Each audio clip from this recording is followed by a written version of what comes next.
We're here at the American Freedom Alliance event on the red-green axis. What will you be discussing here before this audience?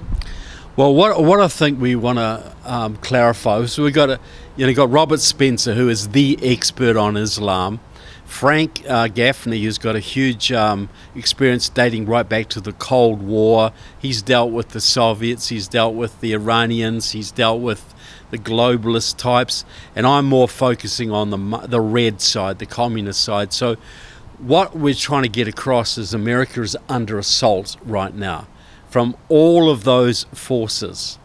And, there used to be people in the old days who would say, oh, the Muslims would never work with the communists, the Muslims would never work with atheistic communists. Well, they happily do. Mm-hmm. Just like people would say the Shia would never work with the Sunni.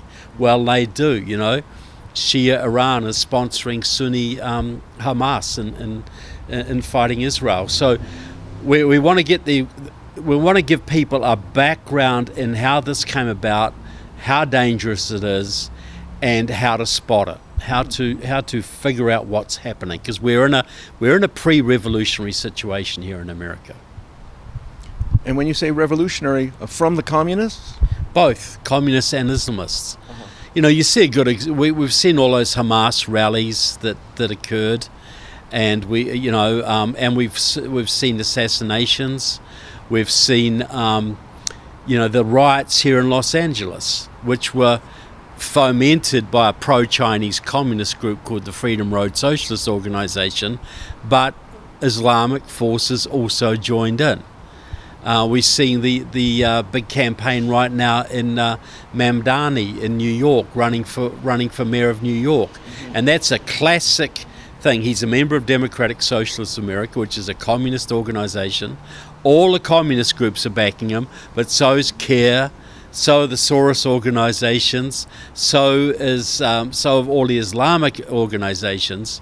So he is the epitome of the red-green axis. That's him. But there's another one running in Minnesota as well. Omar Fateh doing the same thing in Minnesota. We're going to see much more of this, but we're also going to see much more violence as well, I believe.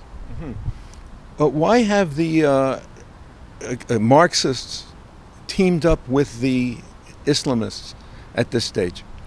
Well, because Carlos the Jackal, the famous Venezuelan terrorist who's still in jail, I believe, from the 80s, said only an alliance of Islam and communism and Marxism-Leninism could bring down America.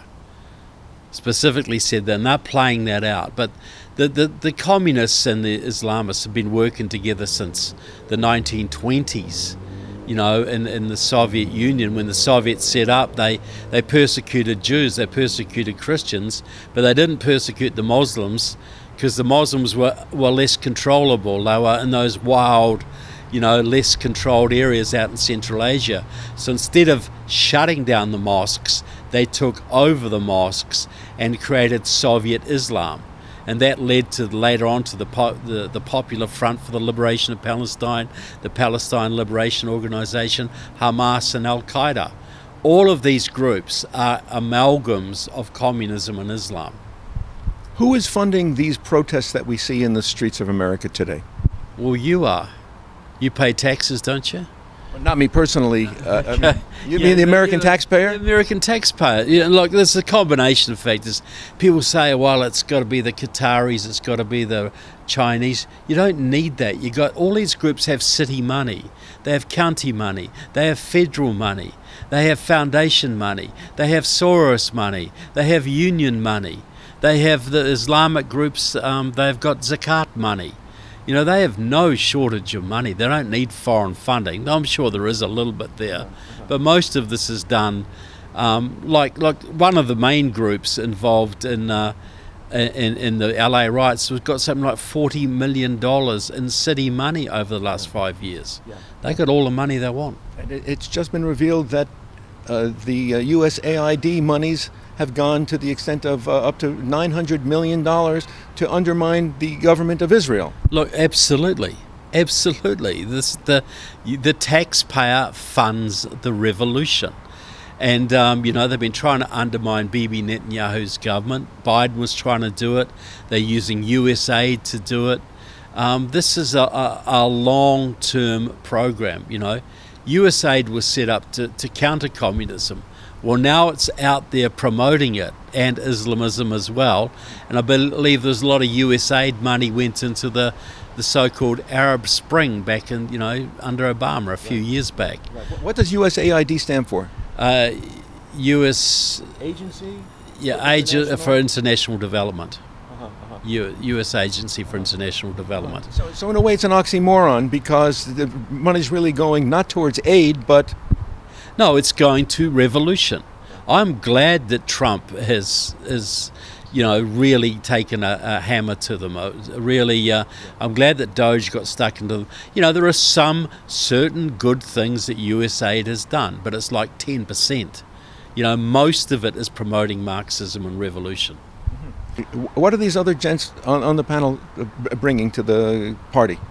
Look, Robert Spencer is one of the world's experts on Islam, especially the political elements of it, how it infiltrates the international networks, their goals, etc. He is an expert, written many books about it, regarded as a worldwide authority on the subject.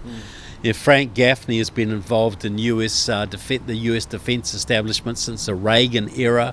He was a top-ranking Defense Department official under Reagan, generally regarded as one of those who helped to get this country a missile defense against the Soviet Union. Otherwise, we probably wouldn't be here. But he's very much involved in the Committee for the Present Danger China. He's involved in all sorts of initiatives to expose Islam in this country, etc. So he is a preeminent expert on the subject. What's the difference between RAIR, which and C.A.I.R, CAIR, which is the pronunciation, but it's also one of those oxymorons, because it's pronounced CAIR. They pronounce it CAIR, but it's also an inversion. Yeah, well, CAIR is the Council on American Islamic Relations, and which is it proposes as a civil rights group, but it's really the Muslim Brotherhood's, Hamas's main front group in America, and it also is heavily communist infiltrated. So it's always been like Nihad Awad, the founder of CAIR, was a member of Soviet fronts before he founded CAIR. He was involved with the General Union of Palestinian Students, which was affiliated to the World Federation of Democratic Youth, the old Soviet front. It was only when the Soviet money dried up that he turned his attention to promoting Hamas causes. And he's an open Hamas supporter. So RAIR is an organization exposing the red-green axis in America around the world, and CAIR is the leading exponent of the red-green axis in this country. Senator Ted Cruz has introduced legislation to ban the CAIR as an extension of Muslim Brotherhood terrorist organization. Do you think that ought to pass? It should. Well, whether it will or not, I don't know, but absolutely it should. Look, we didn't allow, in World War II, we didn't allow Nazi organizations to operate in this country. In Britain, they shut down the British Union of Fascists during World War II. You don't have an enemy operation on your soil when you're fighting these people at an international level. This is a Trojan horse. This is an enemy operation on our soil, and absolutely, this is not about freedom of speech. This is an enemy organization. The Constitution does not protect enemy organizations on our soil. To what extent do you feel that they've influenced the Democrat Party? Well, they've influenced the Republican Party too, to some degree, but absolutely the Democrat Party. Virtually all of the leading Democrat senators have had CAIR interns working in their offices, holding high positions. They, the Nancy Pelosi and Chris Murphy that set up the Muslim Democratic Council a few years ago to coordinate with Nihad Awad to coordinate efforts between the Democrats and CAIR. Several of the Democratic senators, like Richard Blumenthal of Connecticut, Chris Murphy of Connecticut, and several others, work extensively with CAIR and promote legislation that CAIR pushes. So they are transmission belts from CAIR, which is a transmission belt from Hamas, into the US Senate.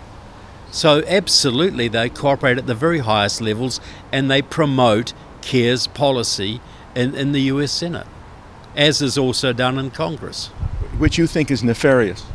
Well, absolutely. You know, when these guys are getting up promoting certain legislation, like fighting President Trump's bill on unvetted ban on unvetted immigrants from Islamic countries, they were in there opposing that. They didn't mention that they were having meetings with CAIR before that, who was urging them to do that, and they agreed to do it on behalf of CAIR, which is a front for Hamas.